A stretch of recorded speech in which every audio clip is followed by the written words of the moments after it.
1930年起的，古早是利润派出所所长的宿舍哦。2015年3月，县政府公告登录正做是历史建筑，嘛变2000多万要来维修。2023年又开始修复，今年的7月就当完工咯。未来是要开文学咖啡馆，那么做伙来看卖。 建筑师伫咧小解理论分子所的灌设修复的过程，学生仔是听甲耳仔泡泡，因为遮用过是理论派出所所长的宿舍，1930年起的，后来改做是理论分子所，伫咧2015年3月，和云林县府公告做历史建筑。用传统工法，这个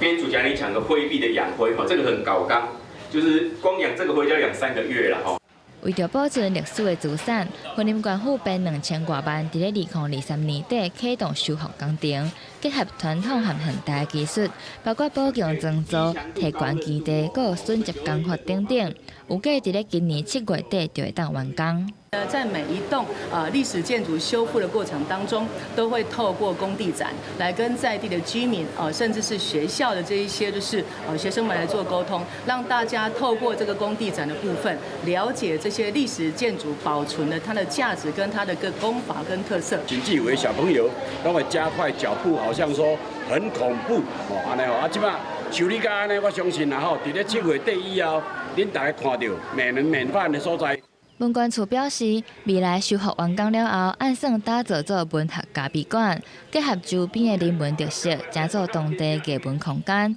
毋但会当提供民众休困，嘛希望透过地方文化再造来保存历史的记忆。公视新闻综合报道。